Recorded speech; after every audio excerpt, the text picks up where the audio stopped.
It's Wednesday, January 22nd. You're listening to Your Florida Daily.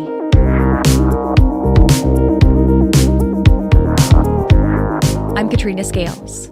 It's snowing in Florida, and I want my children to be able to tell their children and their grandchildren that they were able to experience this in Florida. It's being called the most significant bout of weather since 1989, with airports closing and officials calling for residents in the Western Panhandle to stay off the roads. Parts of the Panhandle saw more than half a foot of snow, shattering long-standing records, with one meteorologist proclaiming the storm will go in the history books as the Gulf Blizzard of 2025.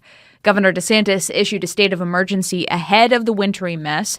The Sunshine State's all-time greatest snowfall was 4 inches in Milton, outside Pensacola, on March 6, 1954. And according to the NWS, more than 7.6 inches officially fell over Pensacola, with around 8.8 inches in nearby Milton. It's beautiful.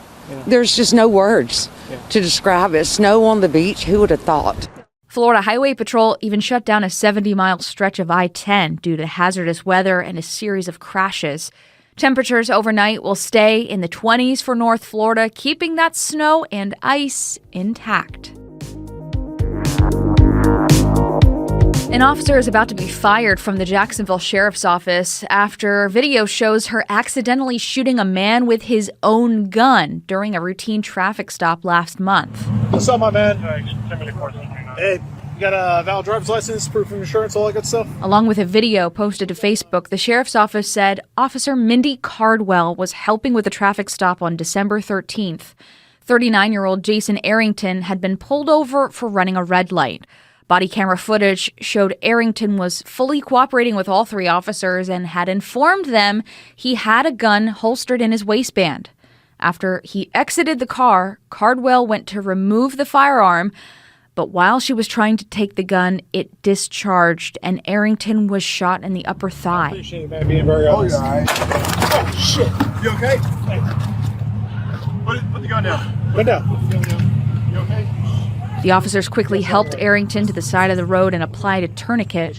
He was rushed to the hospital and is expected to make a full recovery, but he's filed a lawsuit against the Jacksonville Sheriff's Office. After an internal investigation, Officer Mindy Cardwell was given termination proceedings. And Florida's Universal School Voucher Program will cost the state an estimated $3.9 billion for the current school year.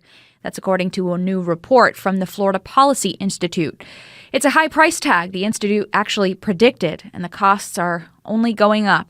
The 2023 Universal School Voucher Program gives all students across the state access to private schools, lifting income restrictions for families. To fund these vouchers, the state had to get the money from somewhere, and some of it came from public schools. State funding for public schools has decreased from 88% to 77%. Still, enrollment numbers show families are choosing public school over private school, and DeSantis is calling the program a success. Find these top stories along with breaking news, weather, and traffic all day on clickorlando.com. And now a completely random Florida fact.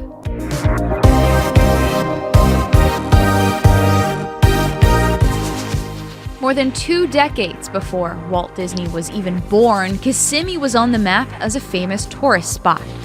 The place to stay was the Tropical Hotel on Lake Tohopekaliga. The rich and famous who visited there included members of the Vanderbilt family, the grandson of millionaire John Jacob Astor, and even President Chester A. Arthur. The Tropical Hotel was a 3-story structure built of pine and cypress, and it reigned supreme over the lakefront from 1882 to 1906 until it was destroyed by a tremendous fire. People actually had to jump out of the upper story windows to escape the flames, and local lore says the Tropical Hotel was reduced to ash within 20 minutes.